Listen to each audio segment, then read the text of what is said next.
Called Grant Robertson. Chair, thank you. Part one of the bill, as other speakers have noted, consists of a series of amendments to the Income Tax Act.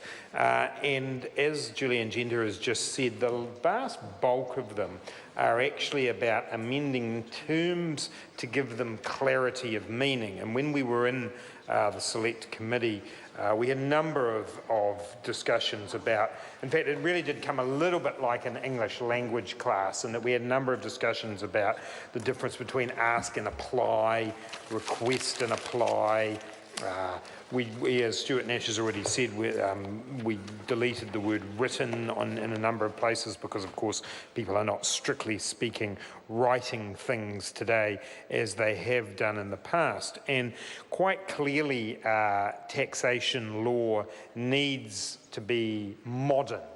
It needs to keep up with the way in which terms are used in the modern world. And Mr. Chair, that is why I had hoped that we would be able to debate other changes that also modernise terminology and process in the Income Tax Act, because surely that should be what Parliament does. These tax bills come to us on a regular basis from the government, hoping we come and hope each time that the word transformation will actually mean something, that it actually will change in a significant way the way the tax system operates, and disappointment greets us on every occasion in which we come to this House. And so this would have been the opportunity to make a change like the one that Julianne Genter suggested in her SOP,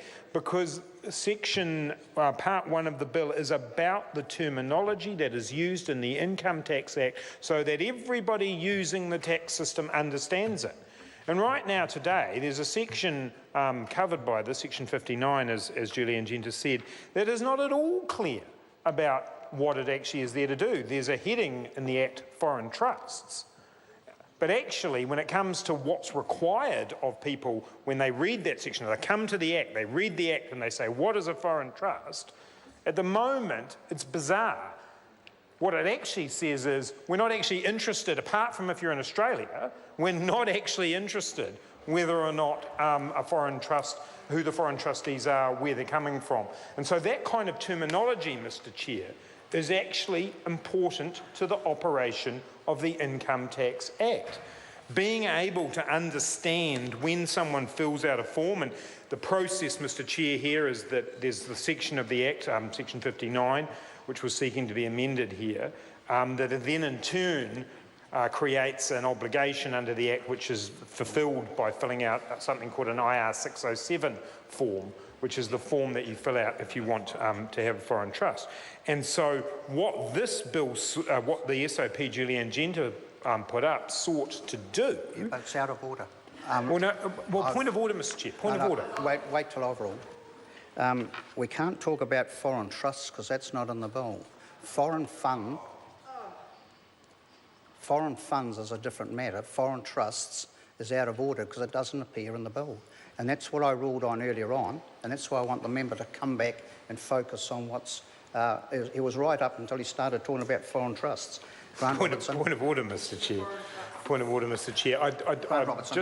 I want to be clear here that the ruling that you made just recently was that that you were judging on the debate as to whether something was relevant or not. And with great respect to my colleague Julianne Genter, a debate actually involves more than one person. And I believe what I've been trying to do in my call is explain why part one's important and why terminology in the Act is important and why... That's fair enough. That's fair enough. Yep, and that's what I've been trying to do. So I'm actually doing what and I don't want to relitigate your ruling, but I'm doing what I think is the appropriate thing, which will help a chair in a decision about whether or not an SOP is actually within scope by having a debate about it. And so, Mr. Chair, I'll keep speaking and you'll probably sit me down. Well, look, I thank the member. Look, this is, and to the member, Julianne Genter. Julianne Genter, I think you've raised a very important issue here. that's going to need much further closer examination. I've made a ruling, and I know that you're probably not happy with that ruling, but I've made a ruling on the basis of advice. But I'm sure you've raised something that we will need to consider more fully in time. But as it stands at the moment, I've made the ruling and we're staying with that.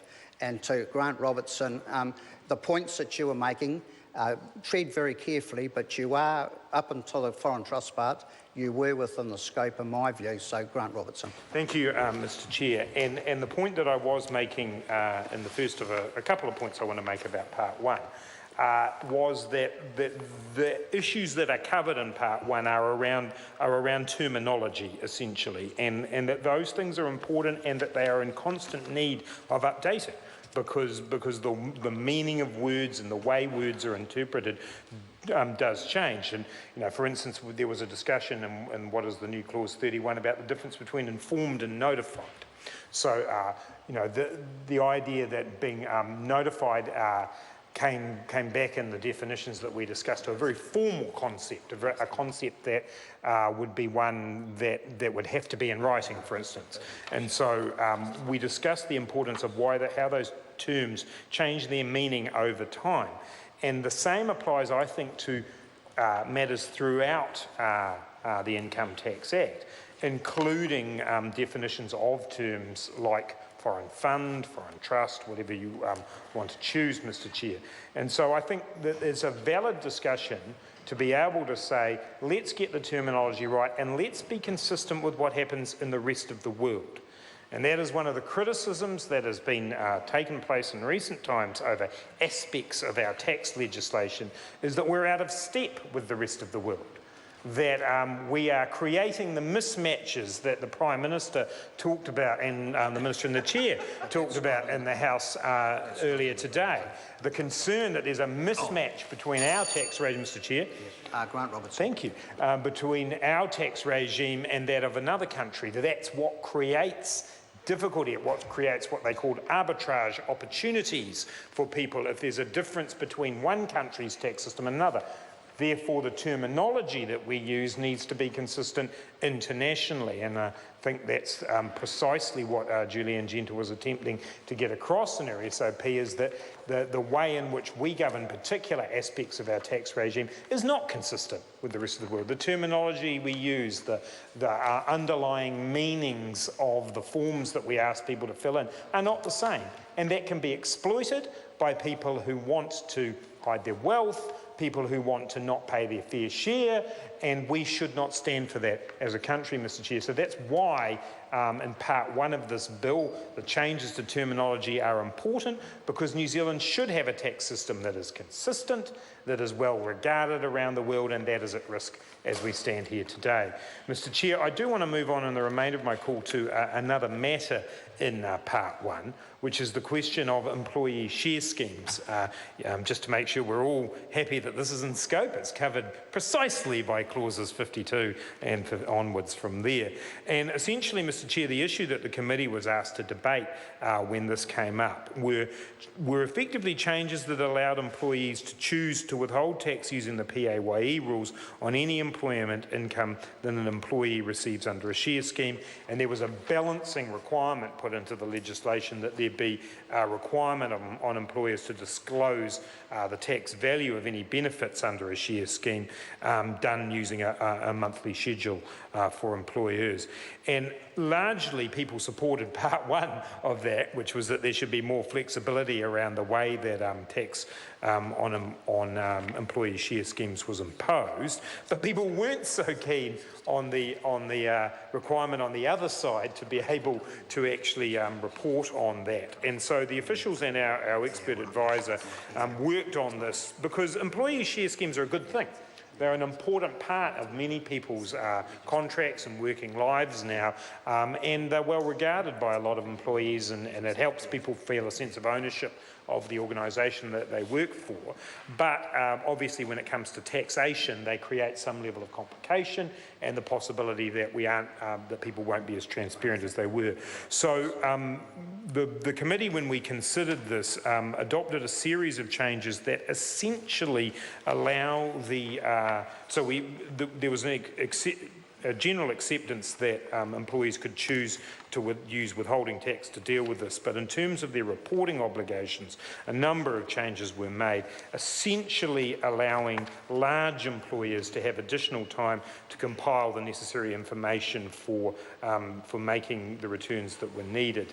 And essentially, this has been done by deeming share scheme income to arise in the next repayment return period for a large company.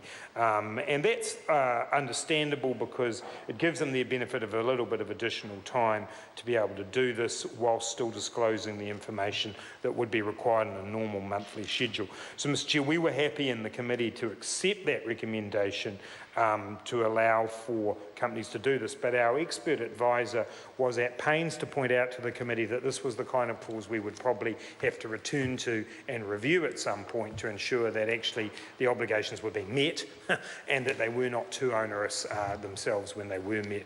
And that's important because, as I say, Mr. Chair, on this side of the House, we support the idea of employee share schemes being part of contracts because they are part in many ways of the new way of doing business. And I know my colleagues on the other side of the House are fascinated by the Labor Party's Future of Work project. And one of the things that's arisen during that, and Brett Hudson, I know, spends all day poring over the Labor Party's Future of Work documents.